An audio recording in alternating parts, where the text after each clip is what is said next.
Hey everyone, so this is a video of me flying my little 75mm Whoop out to 1.5 kilometers.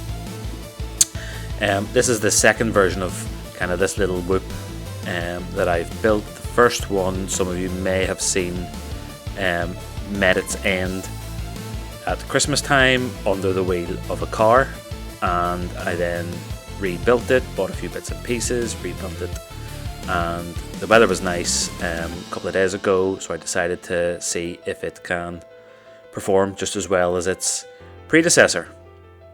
It's a Mobula7 frame. It has the Betafpv 5-in-1 Air flight controller. I'm using a Caddx Ant Lite camera. The motors are the Happymodel 1002 20,000 kV, and the props are Genfam 1610, and I'm using two China Hobbyline 1S batteries kind of in parallel. The biggest difference that I've noticed between this version of the quad and the previous version is that I have OSD, because the previous one used the Happymodel HT VTX, and I was using an analog, or I had a HD flight controller, and I was using an analog VTX, and so I couldn't get any OSD because the flight controller didn't have any OSD chip. So this time around I have battery monitors, which are useful but also a little bit nerve inducing at the same time, because previously I would have just flown until my battery beeped at me when the battery was low, and that's when I would turn around. And I have my battery to kind of beep at me at about 3.3 volts, and then it beeps really mad at me when it's at 3 volts. Because I know 1S, you can kind of, it wrecks the LiPo, but we don't really care about that. We kind of fly our LiPos on 1S down to like 3 volts.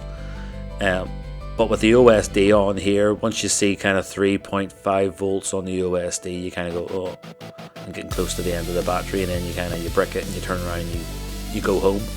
And that's what's happened here. So I might actually have to take the OSD off, because I think it's probably making my journey slightly shorter than they could be. As you'll see here, I kind of reach 1.5 kilometers just up ahead, with the battery at 3.5 volts. And you'll see at the end of the video I kind of rip around the garden for a little bit, so I think I probably could have got an extra 200 or 300 meters out of it and still got back safely. So at least I know that there's scope to go. And the turning point's just up here. You can see the river, and there's a bit of a mill pond, and with a little tin roofed shed, a little red tin roof. That's pretty much the 1.5 kilometer mark, and that's where I'm going to turn around. You'll see there's a bit of mist about there, so it was a very calm morning. Little to no breeze. I am flying into whatever breeze was there.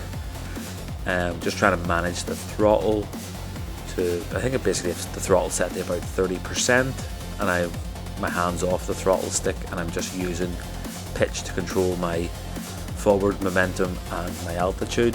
So when I gain altitude, I slow down, and when I want to go faster, I either descend slightly or kind of go level. Do have to go a little bit higher than I'd like because of trying to maintain line of sight from where I'm standing in the garden. If I go a little bit higher, or maybe walk up the garden a little bit further, I'll probably get those extra 200 or 300 meters out of it. But yeah, there we go, 3.5 volts, 1.5 kilometers, and now it's time to turn around and head back. And my speed increases a little bit because of that ever so gentle breeze that's just pushing me along now. It's fun being able to send out these little quads. I mean, what do they weigh? Like 40 grams, if that, all laden with their battery.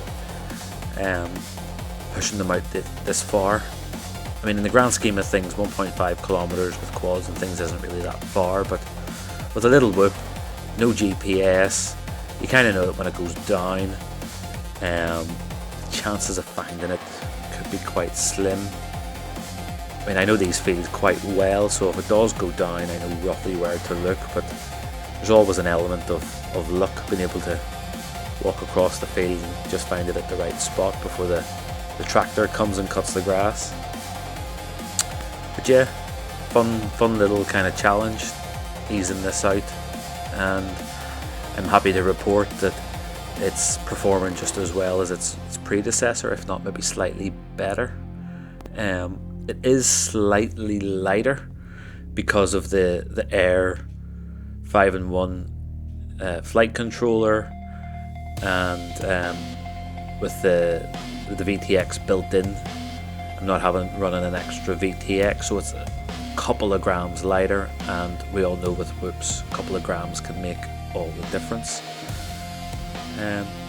So yeah, new PB, 1.5 kilometers, and I reckon there's an extra 200 or 300 meters at least available there.